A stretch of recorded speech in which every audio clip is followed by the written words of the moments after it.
Tommy Rees's first major press conference as the Browns' new offensive coordinator was supposed to set a confident tone for the future.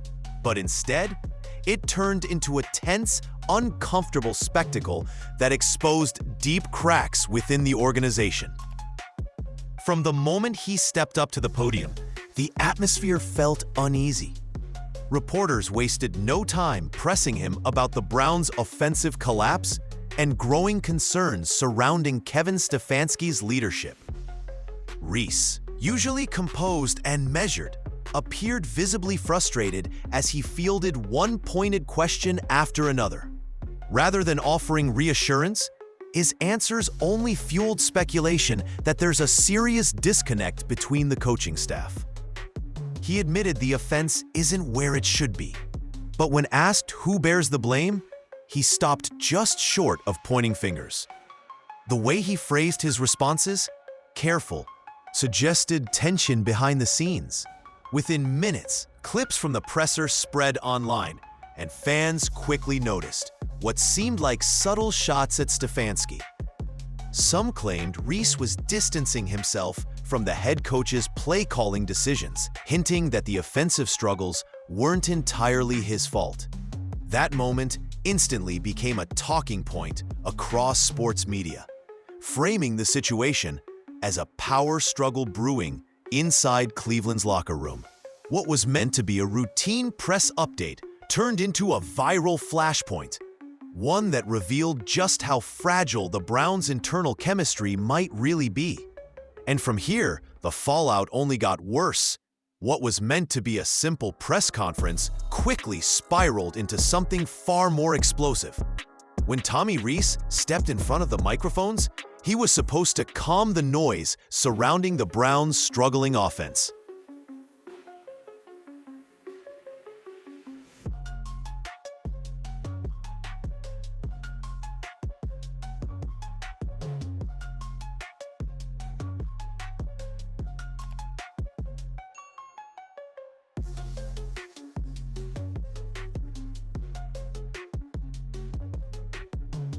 Instead, he lit a match that sent shockwaves through Cleveland.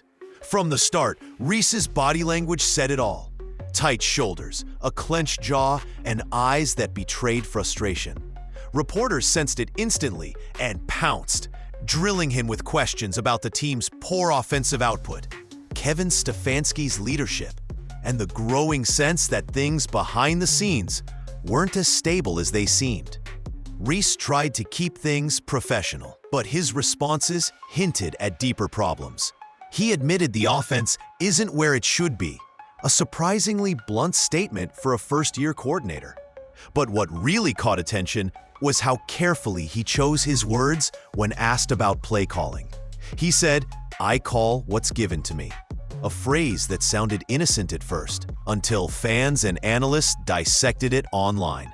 To many, it sounded not him was responsible for the Browns' offensive failures. Within hours, clips from the press conference were everywhere.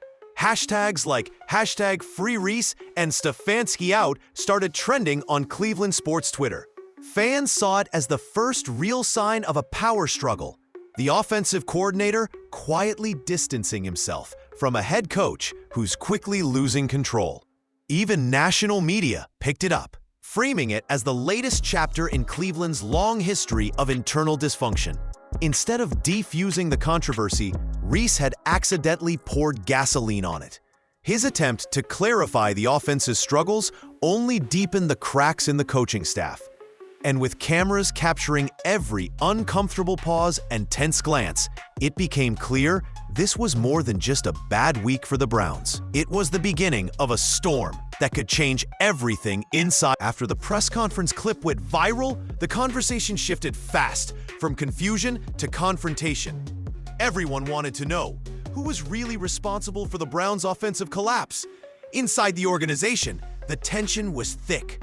Rees, now at the center of it all, defended himself when asked if the play calling and offensive strategy were his fault.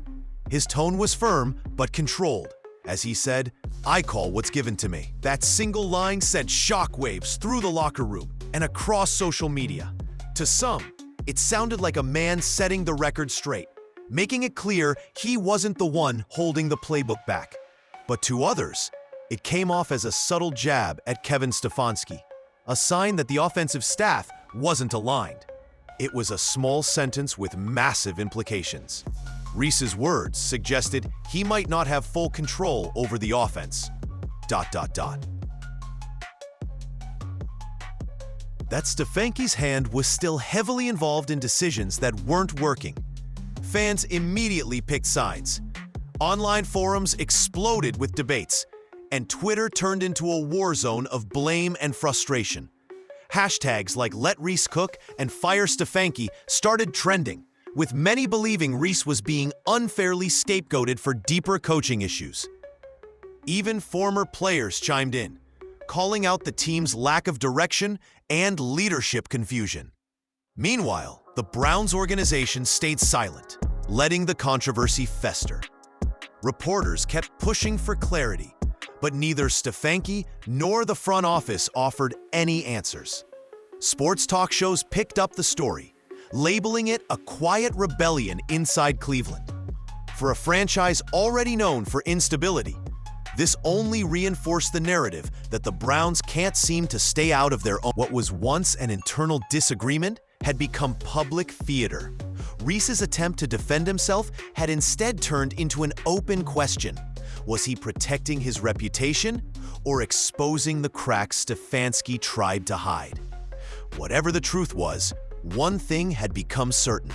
The Browns' coaching unity was officially under fire, and the accountability game had only just begun. As the drama between Tommy Rees and Kevin Stfansky spilled into the public, things inside the Browns' locker room started to unravel. What had once been quiet whispers among players turned into open frustration. Sources close to the team described the atmosphere as uncomfortable and divided. Players weren't just losing games, they were losing faith in the leadership guiding them. According to reports, several players felt that the constant uncertainty around the quarterback position had completely wrecked the team's rhythm. The alternating starts between Dillon Gabriel and Shedeur Sanders left the offense with no clear identity.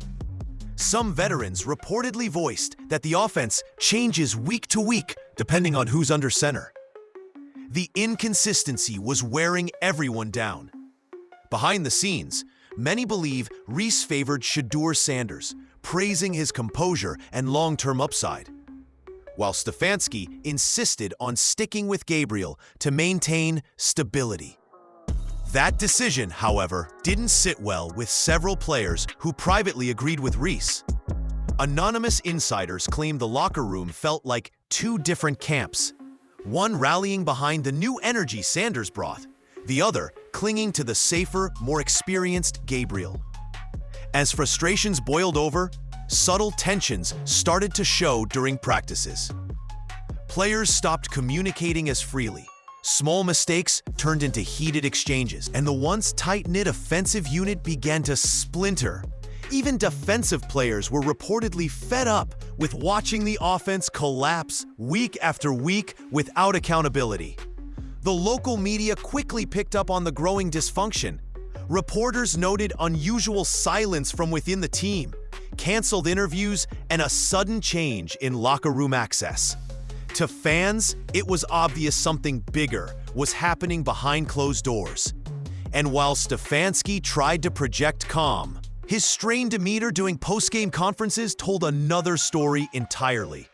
For a franchise already scarred by years of instability, this kind of internal division was a dangerous sign.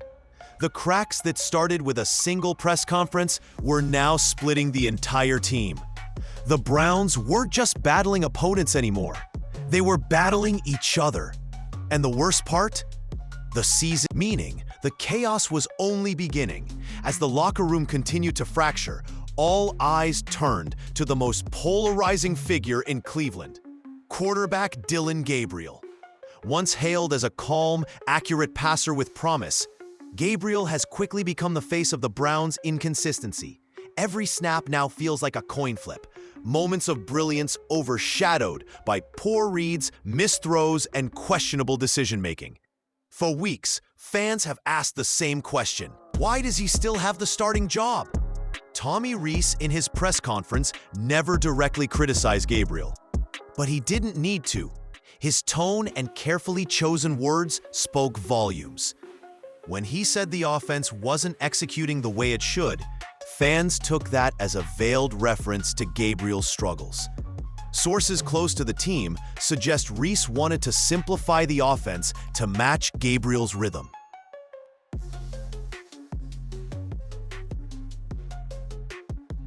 But Stfansky reportedly pushed for a more complex system, one Gabriel couldn't fully handle. That creative clash has only made things worse. Gabriel's confidence appears to be fading fast. Teammates have noticed the hesitation in his throws and his tendency to check down instead of taking deep shots. In film sessions, whispers have grown louder about missed opportunities and safe decisions that stall drives. Even on the sideline, cameras have caught moments of visible frustration between Gabriel and the coaching staff. Moments that fans now analyze frame by frame online. Meanwhile, Shedeur Sanders waits in the wings, becoming a symbol of what fans call the spark this team needs. Every week that Gabriel starts and questioning whether Stfansky's loyalty to Gabriel is blinding him to reality. Rees's frustration is clear. He's caught in the middle of a quarterback dilemma that's destroying his offense and dividing his locker room. What started as a competition has become a controversy, one that's pulling the Browns deeper into chaos. Unless something changes soon, Dillon Gabriel won't just be a struggling quarterback. He'll be the player remembered for lighting the fuse that blew the Browns' season apart. When Kevin Stfansky finally faced the media, everyone expected a strong, confident response to the storm that Tommy Rees had unintentionally created. Instead, what they got was a head coach who looked defensive, tired. Stfansky began by insisting that the coaching staff was fully united and that there was no division within the organization. But to anyone watching, his delivery told a different story. Reporters pressed him about Rees's comment, "I call what's given to me," asking whether that meant Stfansky was still controlling the offense. The coach paused for several seconds before responding, choosing his words with surgical precision. "We collaborate on every decision. This is a team effort." That phrase, team effort, only added fuel to the fire. Fans and media alike took it as an attempt to smooth over what was clearly an internal disagreement. Sports networks ran segments replaying Stfansky's hesitation in slow motion, dissecting every micro-expression for signs of tension. It didn't help that anonymous insiders had already told of required meetings since the press conference. Behind closed doors, the situation was reportedly even worse. Team sources claimed Stfansky had privately told staff members that Rees's comments were unprofessional, while Rees himself felt unfairly blamed for problems he didn't cause. It was no longer just a miscommunication. It was a power struggle, one that had become impossible to hide. Meanwhile, the Browns' front office scrambled to control the narrative. PR officials encouraged both coaches to avoid further media appearances, but by then, the damage was done. Fans saw Stfansky's response not as leadership, but as deflection. What was once a united coaching team now looked fractured and uncertain. The head coach's attempt to contain the situation only deepened the sense of instability. Stfansky, he came off as a man losing his grip, not just on his staff, but on the locker room, the season, and perhaps his job itself. Once the clips from both Tommy Rees and Kevin Stfansky's press conferences hit social media, the reaction was immediate and brutal.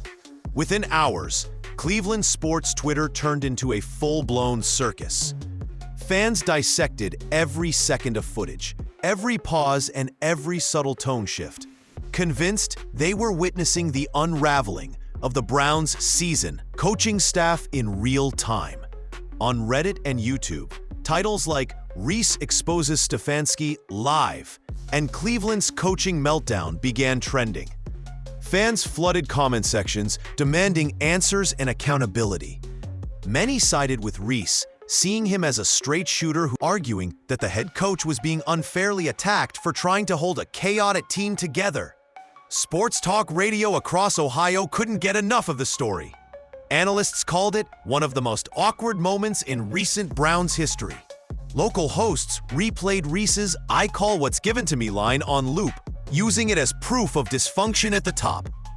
National outlets soon followed, with ESPN and FS1 hosts questioning how long Stfansky could survive if he was losing both the locker room and his own staff. Even former players joined the conversation, some hinting that this type of breakdown had been building for months. When a team starts pointing fingers publicly, one former Browns lineman said, "That's when you know leadership's gone." Inside the organization, the media frenzy only made things worse.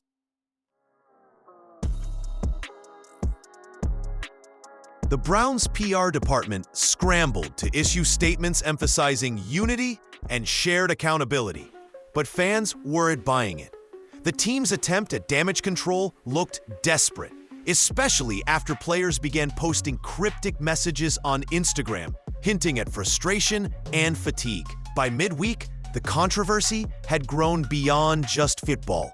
It had become a cultural moment in Cleveland. The city that's seen every kind of heartbreak was now watching another collapse, not on the field, but behind closed doors. What began as one tense press conference had turned into a full-blown narrative, one that painted the Browns as a team at war with itself, fighting battles that no one could win. By this point, what started as one tense press conference had evolved into something much larger, a full-blown identity crisis for the tension between Tommy Rees and Kevin Stfansky wasn't just about play calling or quarterback decisions anymore. It exposed something far deeper, a complete breakdown in communication, trust, and leadership within the organization. For years, the Browns have battled instability.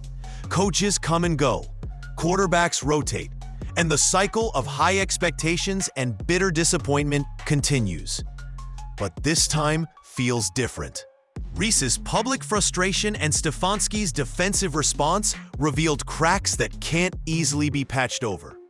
Behind the polished press conferences and official statements lies a coaching staff struggling to stay aligned, a locker room split between loyalty and frustration, and a fan base running out of patience.